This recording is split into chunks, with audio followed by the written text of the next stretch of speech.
Assalamualaikum warahmatullahi wabarakatuh. Saya Muhammad Faisal. Saya akan mempresentasikan tentang NDT, Non-Directive Testing, dari tugas Bapak Joni Arif, ST.MT. Untuk selanjutnya ada daftar isi. 1. Pendahuluan. 2. Jenis-jenis teknik NDT. 3. Prosedur metrologi. 4. Aplikasi NDT di industri.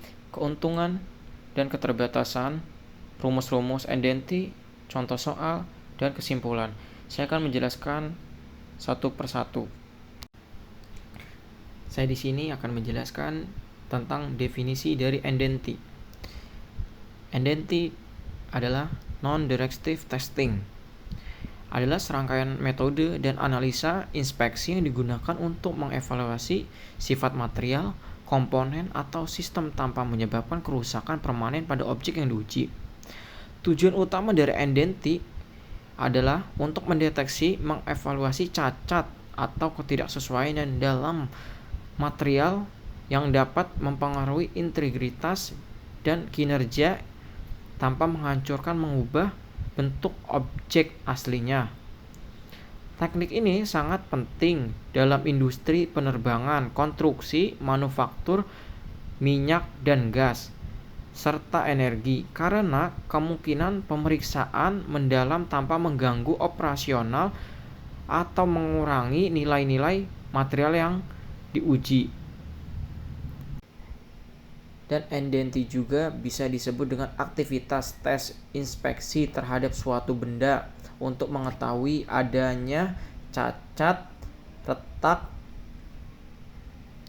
lainnya tanpa merusak benda yang kita tes atau inspeksi.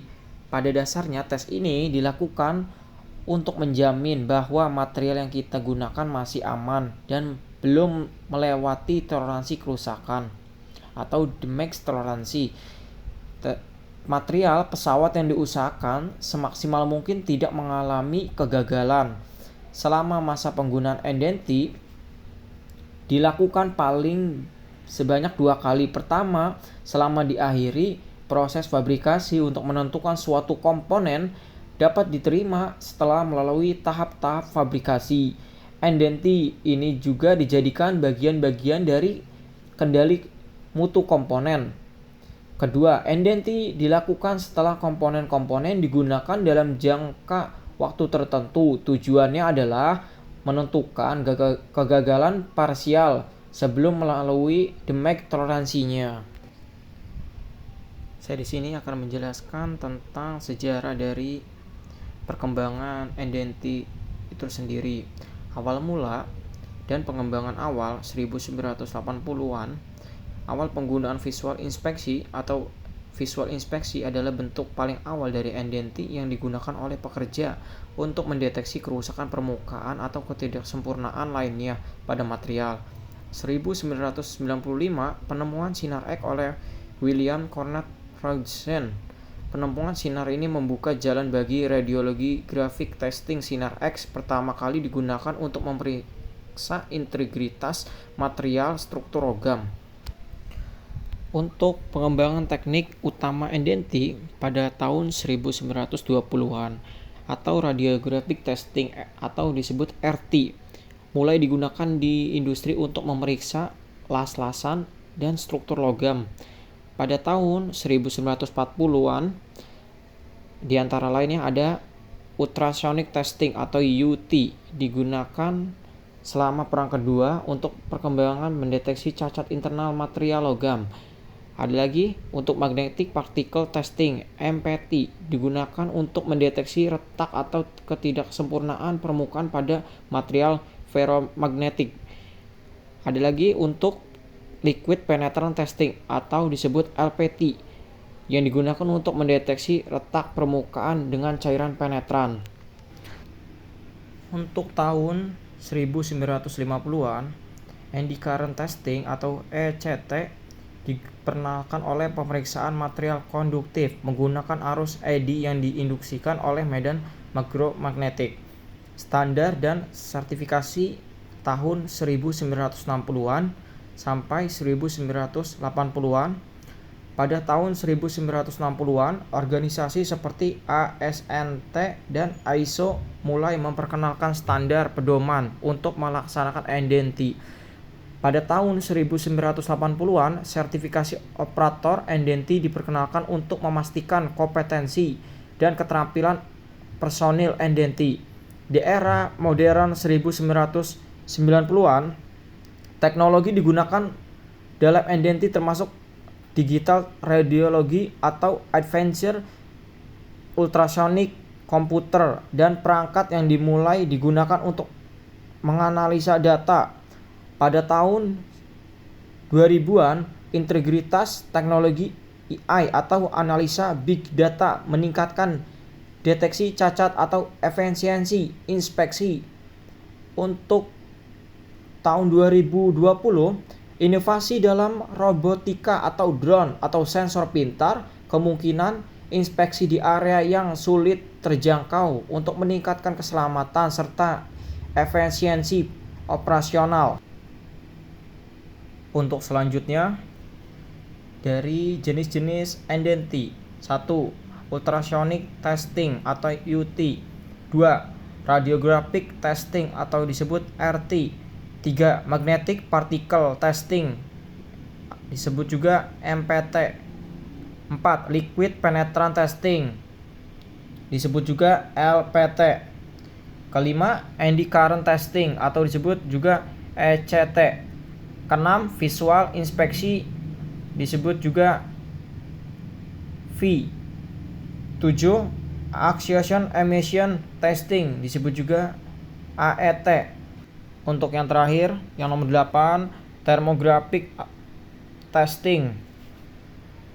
Untuk nomor 1, ultrasonic atau testing atau disebut UT. Teknik NDT yang menggunakan gelombang suara frekuensi tinggi untuk mendeteksi ketidakseragaman dalam material. Prinsip kerjanya, gelombang suara dipancarkan kepada material dan pantulannya dari cacat atau batas material yang diterima dan dianalisa. Untuk pengaplikasikannya, pendeteksi retakan atau korosi, tidak sesuaian atau internal dalam logam, bahan padat dan lainnya. Untuk yang kedua, radiographic testing. Teknik NDT ini menggunakan sinar X atau sinar gamma untuk menghasilkan gambar dari bagian objek. Prinsip kerja, radiasi menembus material yang tidak kesesuaian dalam bentuk material untuk mempengaruhi penyerapan radiasi yang digunakan atau terlihat dalam film detektor digital. Untuk aplikasinya, inspeksi las, pengecekan kepadatan material, dan pendeteksi void dalam logam dan bahan lainnya. Untuk selanjutnya, yang ketiga, magnetic particle testing yang disingkat MPT. Teknik NDT ini menggunakan medan magnetik atau partikel magnetik untuk mendeteksi ketidaksesuaian permukaan dan dekat permukaan pada material ferromagnetik. Prinsip kerja dari MPT: material magnetisasi, kemudian partikel magnetik ditaburkan di atas permukaan. Ketidaksesuaian menarik partikel ini membuat terlihat. Pengaplikasiannya, pendeteksi retakan permukaan dan subsurface pada material ferromagnetik. Untuk yang keempat, liquid penetrant testing disingkat dari LPT. Teknik NDT ini menggunakan cairan penetran berwarna pemedar untuk mendeteksi cacat permukaan pada material. Prinsip kerjanya, cairan penetran diserap ke dalam retakan permukaan, kemudian dibersihkan dan pengembangan dan diterapkan untuk menarik sisa cairan keluar dari cacat, membuat terlihat. Pengaplikasiannya, pendeteksi retak permukaan pada logam atau bahan non-porous dan lainnya. Biasanya penetran ini paling banyak digunakan di area-area lapangan karena pengaplikasiannya lebih mudah dan lebih hemat. Pertama, untuk pengaplikasiannya, alat yang ingin dites itu dibersihkan, lalu disemprotkan cairan yang berwarna putih, lanjut disemprot mendapatkan cairan berwarna warna merah di saat berapa waktu, di situ akan terlihat jelas bagian-bagian mana saja yang cacat permukaan. Untuk yang kelima, jenis-jenis dari eddy ada eddy current testing. Teknik eddy ini menggunakan arus eddy yang diinduksikan pada material oleh medan elektromagnetik untuk mendeteksi cacat. Prinsip kerjanya, medan elektromagnetik menginduksikan arus eddy dalam material. Perubahan dalam arus ini diukur dalam dan dianalisis untuk mendeteksi kecacatan.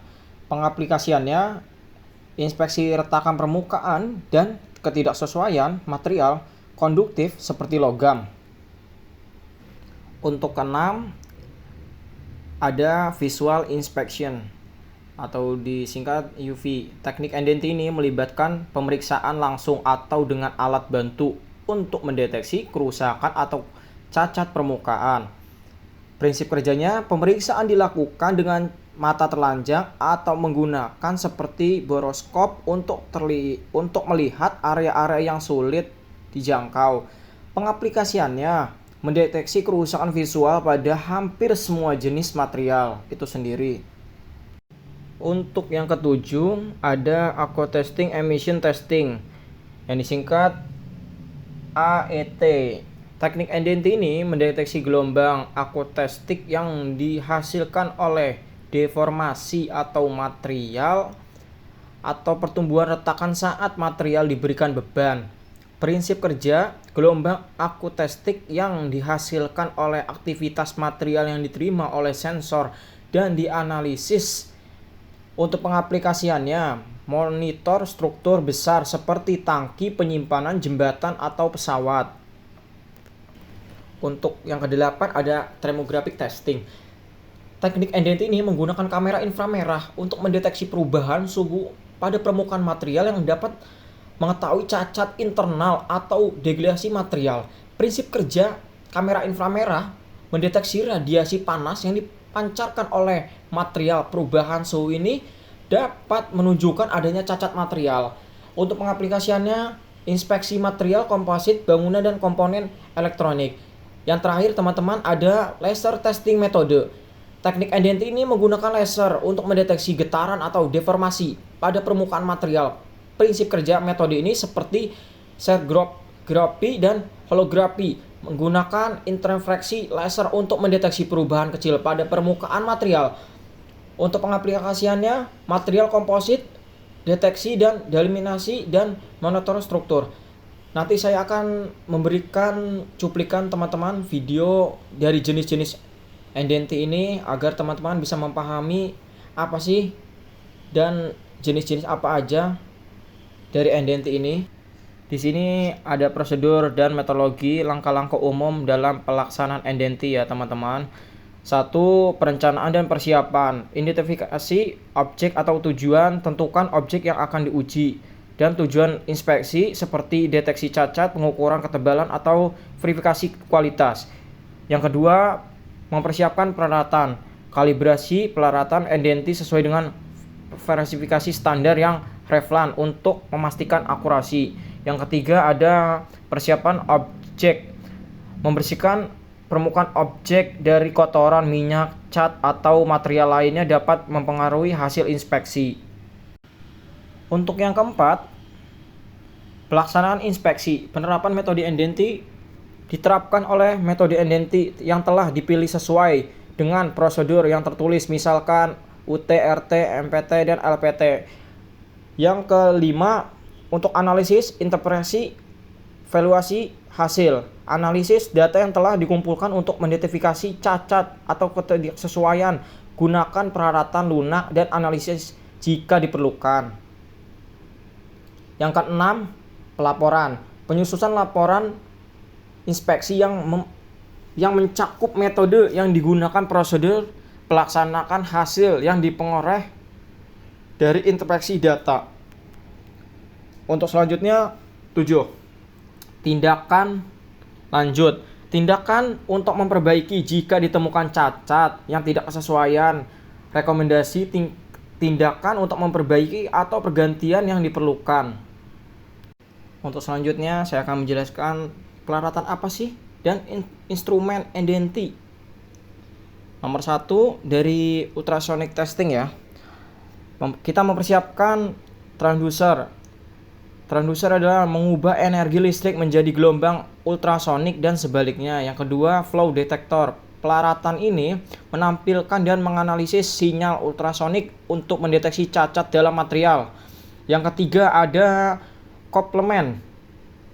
Bahan seperti gel atau minyak yang digunakan untuk memfasilitasi transmisi gelombang suara dari transducer ke material.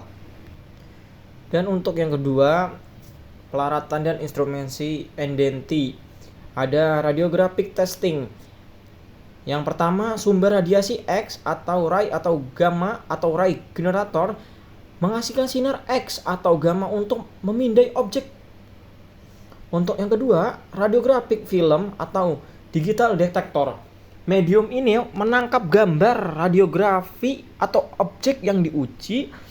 Untuk yang ketiga, film processor atau digital image atau software, alat untuk yang mengembangkan film radiografi atau perangkat lunak untuk menganalisis gambar digital.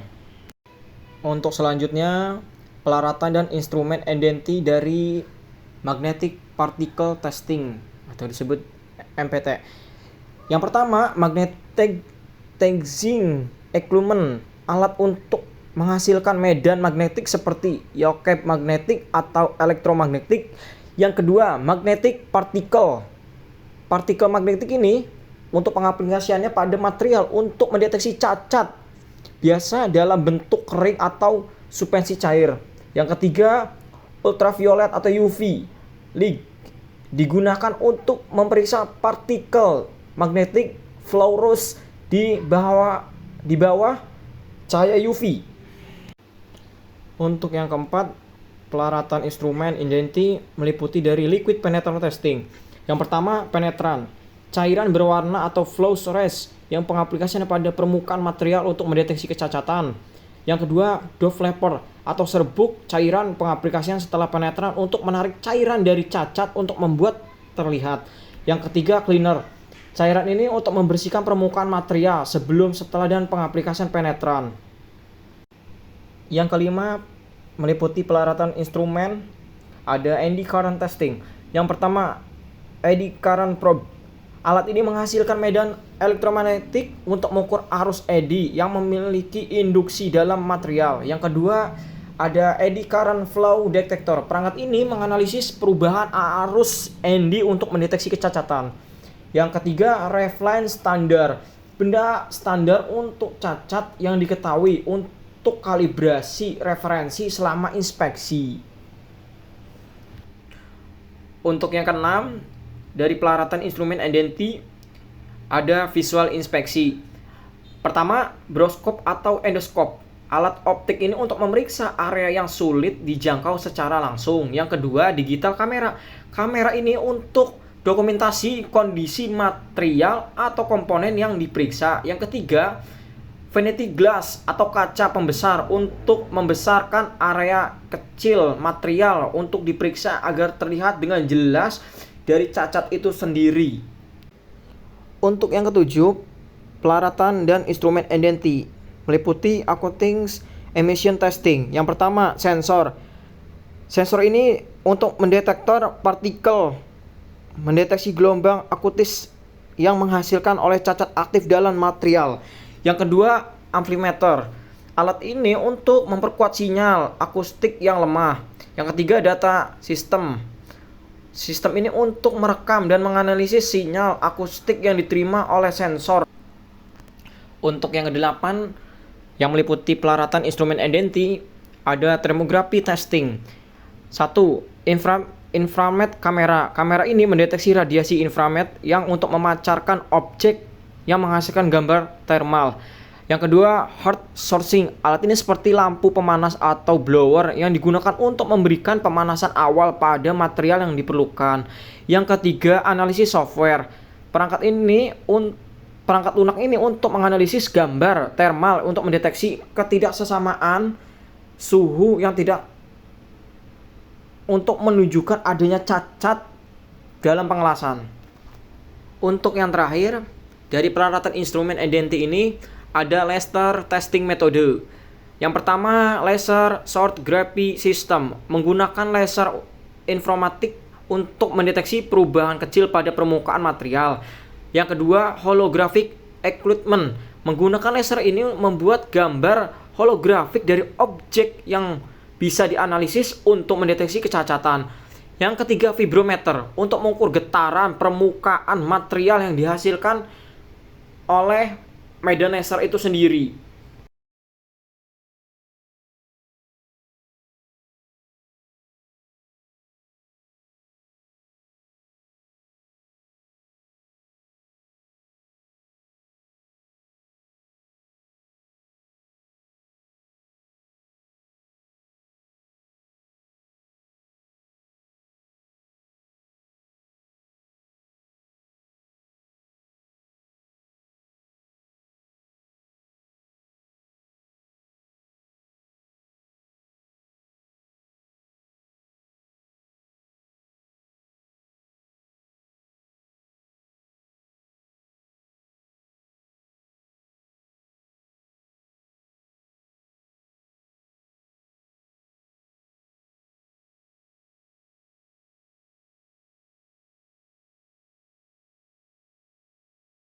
Saya akan menjelaskan lagi teman-teman apa sih yang namanya NDNT itu.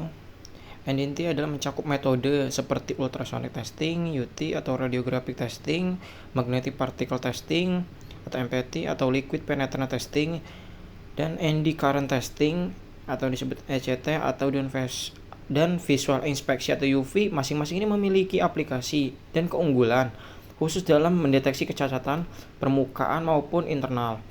Keunggulan utama NDNT adalah kemampuan untuk memberikan informasi kritis tentang kondisi dan kualitas material tanpa menyebabkan kerusakan, sehingga kemungkinan perawatan preventif dan penghematan biaya jangka panjang. Saya di sini akan memberikan cuplikan untuk pengaplikasian dari semua jenis NDNT yang ada, dan ditambah nanti ada contoh soal, rumus untuk perhitungan secara sistematis. Nah, di sini teman-teman ada cuplikan video. Mari kita simak bersama. Ini untuk pengaplikasiannya jenis NDNT penetran. Yang paling tua, yang pertama digunakan untuk mengetahui cacat lasan atau cacat material. Dengan penetran ini teman-teman biayanya sangat murah ya, dan banyak juga digunakan di lapangan seperti proyek-proyek maupun semacam untuk pengetesan material juga. Ini video dari pengetesan welding dari SMAW.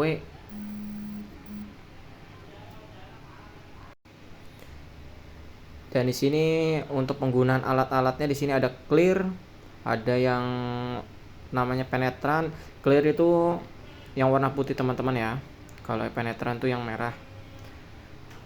Untuk pengaplikasiannya seperti disemprot sebagai kayak cat. Di saat untuk pengaplikasiannya itu material itu wajib kondisi steril ya teman-teman. Untuk permukaannya harus bersih dari kotoran maupun sisa-sisa pengelasan.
untuk yang kedua, pengaplikasian secara ultrasonic testing.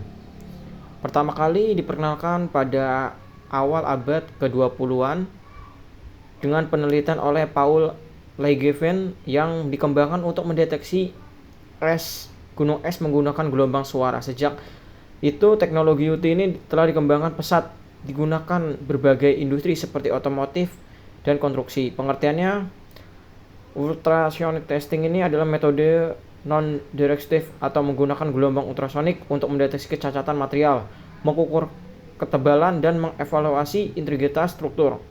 Gelombang suara dengan frekuensi tinggi yang digunakan dalam UT kemungkinan pengujian akurat dan efisien. Ada beberapa metode yang digunakan, termasuk post-echo dan post-try. Metode ini memiliki kelebihan dan kekurangan masing-masing, namun semua berdasarkan pada prinsip UT, transmisi refleksi gelombang ultrasonik.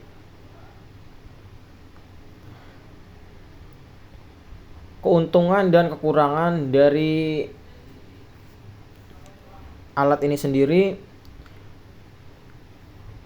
hasilnya lebih akurat dan cepat, maupun mendeteksi kecacatan dan permukaan, mampu mengukur ketebalan material. Yang kelima, memerlukan akses langsung ke dua sisi material. Yang keenam, penggunaan pelaratan portable. Yang ketujuh, digunakan pada berbagai material. Yang kedelapan, memerlukan kontak langsung material.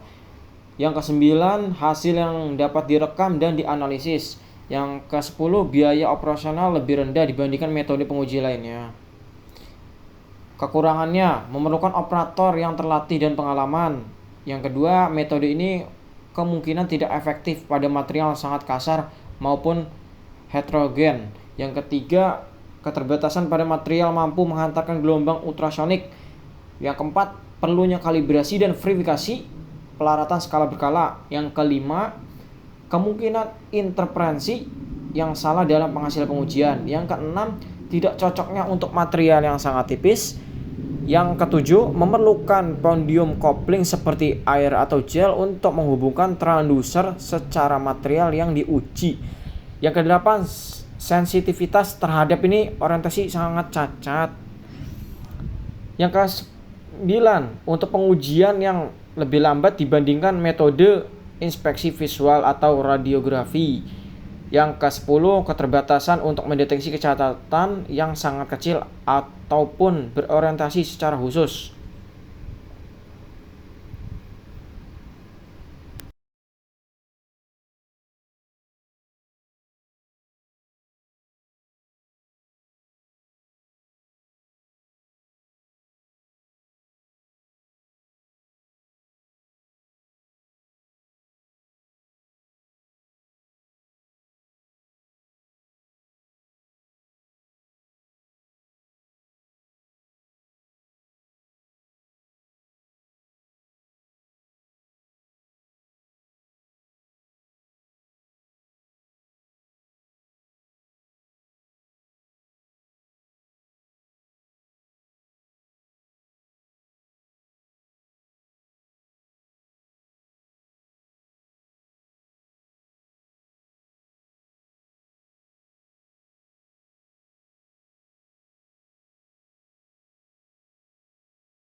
Setelah teman-teman sudah melihat cuplikan video dan sudah menyimak dari dua contoh video yang saya berikan, saya di sini akan menjelaskan tentang kalibrasi dan validasi.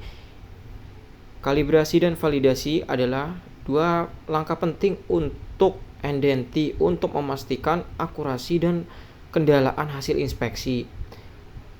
Dari kalibrasi adalah proses penyesuaian mengatur instrumen pengujian agar sesuai dengan standar yang diketahui untuk memastikan pengukuran yang akurat. Untuk validasi adalah proses memverifikasi bahwa instrumen metode pengujian bekerja dengan benar dalam kondisi operasional yang sebenarnya dalam memberikan hasil akurat. Untuk selanjutnya saya akan membahas berbagai untuk contoh-contoh soal ya. Saya di sini akan menerangkan dari rumus-rumus dan contoh soal yang ada. Yang pertama dari radiographic testing atau RT, hukum inverse kuadrat intensitas radiasi. Kita sudah tahu yang dicari intensitas pada jarak. Untuk mencarinya, intensitas radiasi pada sumber dibagi dengan jarak sumber radiasi. Untuk yang kedua, NDI current testing atau reflection material, di mana intensitas yang diketahui dan panjang konduktor dibagi luas penampang konduktor. Satuannya meter kubik. Rumus-rumus dan contoh soal. Rumus-rumus yang digunakan dalam NDNT berhubungan dengan prinsip dasar fisika seperti gelombang, radiasi, dan medan elektromagnetik. Pemahaman dan penerapan rumus ini kemungkinan menganalisa NDNT dengan menginterpretasikan data pengujian dengan akurasi tinggi, membantu dalam mendeteksi cacat dan penilaian integritas material dan serta komponen. Teknologi dan inovasi terbaru dalam NDNT terus meningkat dan kemampuan metode ini membuat semakin efektifnya dalam berbagai pengaplikasiannya. Ini ada rumus dari Magnetic Particle Testing atau MPT dengan hukum Faraday, di mana untuk yang diketahui gaya listrik dibagi jumlah lilitan dibagi flux atau magnetik. Di sini ada yang kelima, ada termografi testing, hukum Stefan Boltzmann atau radiasi thermal, di mana ada daya yang dipancarkan satuan watt, ada konstanta Stefan atau 5,67 dikali 10-8. Untuk A-nya luas permukaan meter atau T suhu absolut atau disebut Kelvin. Dan saya akan memberikan suatu contoh. Di sini ada satu soal contoh dari ultrasonic testing. Sebuah gelombang ultrasonik dipancarkan dalam sebuah pipa baja dengan kecepatan gelombang 5.900 meter sekon. Gelombang tersebut memantulkan kembali dari cacat yang terletak pada jarak tertentu dari permukaan, dan gelombang tempuh total untuk gelombang bolak-balik adalah 0,2 detik. Hitunglah jarak cacat dari permukaan. Untuk penyelesaiannya, gunakan rumus jarak tempuh gelombang ultrasonik. D dibagi V sama dengan 2, di mana kecepatan gelombang meter per sekon, T adalah waktu tempuh bolak-balik. Kita masukkan nilai yang diberikan 5.500 milisekon dibagi 0,2 dengan hasil 11,8 dibagi 2 sama dengan 5,9 sekon. Untuk jarak cacat permukaannya adalah 5,9 meter. Di sini saya akan memberi penjelasan lagi keuntungan dan keterbatasan Endenti. Endenti adalah teknik penting berbagai industri yang kemungkinan inspeksi dan evaluasi material serta komponen tanpa merusak. Berikut adalah pengenalan keuntungan dan keterbatasan Endenti. Dari step keuntungan Endenti, 1. Tidak merusak komponen. Kedua, mendeteksi dini cacat. Yang ketiga, beragam teknik untuk berbagai material. Yang keempat, penghematan biaya waktu. Yang kelima, keamanan dan keandalan. Keenam, penerapan dalam berbagai jenis industri. Yang ketujuh, dokumentasi dan pelaporan yang akurat. Untuk keterbatasan Endenti, 1. Ketergantungan pada operator. Keterbatasan aksesibilitas. Yang ketiga, deteksi cacat tergantung pada teknik. Yang keempat, biaya pelaratan dan kalibrasi. Yang kelima, interpretasi hasil yang kompleks. Yang keenam, pengaruhi kondisi lingkungan. Yang ketujuh, keterbatasan deteksi cacat yang tersembunyi.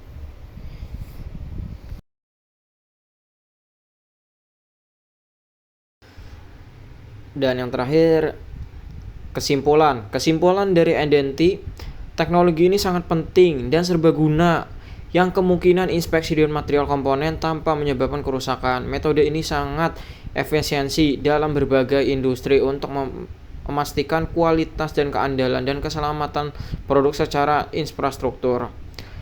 Dengan berbagai teknik yang tersedia, Endenti ini kemungkinan mendeteksi dan menganalisa berbagai jenis cacat baik pun internal maupun eksternal, dan sehingga membantu dalam pencegahan dan kegagalan pemeliharaan yang efektif. Dan implementasi Endenti ini dapat menghemat biaya, meningkatkan keselamatan, dan memastikan kinerja optimal dari berbagai sistem struktur. Endenti ini pengujian pengumpulan data-data material, sistem atau komponen suatu benda tanpa merusak dan mengubah secara permanen. Untuk keseluruhan di bidang inspeksi memiliki sifat non-destruktif. Tujuannya untuk memastikan infrastruktur penting dipelihara dengan baik dan menghindari bencana kecelakaan. Metode Endenti ini berkaitan secara penggunaan industri seperti pemeriksaan titik lemah, wax point, atau dengan boiler atau di kilang minyak, penggunaan pengobatan lainnya. Tetapi Endenti ini dicatat bahwa Endenti ini tidak memerlukan penggunaan alat khusus, tetapi memisalkan ketika inspektor meninjau bagian luar pressure level dengan mata telanjang, hal ini termasuk Endenti proses karena pengumpulan data tanpa merusak.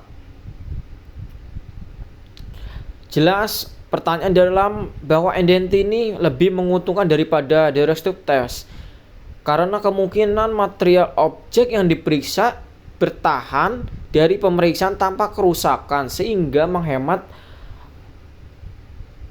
uang dan sumber daya. Secara safety-nya, Endenti ini dipilih karena hampir semua teknik Endenti kecuali tes radiografi yang tidak berbahaya bagi manusia. Secara efisiensi, metode Endenti ini kemungkinan evaluasinya secara seluruh dan relatif sangat cepat. Hal ini sangat penting untuk memastikan keselamatan dan kinerja untuk kelanjutan di lokasi kerja. Secara akurat, metode Endenti ini terbukti akurat dalam diprediksi secara kualitas yang diinginkan dalam prosedur perawatan, memastikan keselamatan dan personil dengan durabilitas pelaratan. Dan kegunaan Endenti itu sebagai pengetesan secara untuk meningkatkan kualitas. Contohnya begini teman-teman, kita pengelasan. Kalau pengelasan kita kurang bagus, itu bakal ada cacat las atau tidak secara kekuatan pengelasan tidak kuat. Makanya untuk adanya Endenti ini sangat penting ya. Karena sebelum digunakan dengan user, setelah pengelasan itu kita cek untuk melihat ada cacat atau crack dari material itu sendiri maupun pengelasan itu sendiri. Makanya penting di pengelasan atau material ini adanya identity untuk meningkatkan kualitas yang bagus dan untuk keselamatan juga. Karena semua kalau kita secara cek visual maupun material dan identity juga teman-teman penting ya untuk memastikan bahwa produk ini memenuhi standar dan kualitas dan aman yang digunakan untuk membantu mengurangi risiko kegagalan produk dan kerusakan alam, serta memastikan bahwa produk ini memenuhi standar teknis dan hukum. Identity juga membantu mengurangi biaya dengan berhubungan dengan kegagalan produk dan memperpanjang masa pakai produk itu sendiri. Identity juga dapat digunakan berbagai jenis termasuk logam beton, komposit, material plastik yang sangat penting dalam suatu bidang seperti industri penerbangan, konstruksi maupun struktur bangunan seperti jembatan yang mempengaruhi standar kualitas aman untuk digunakan. Identity juga sangat penting ya untuk kualitas keselamatan lingkungan. Pasti ini memastikan bahwa produk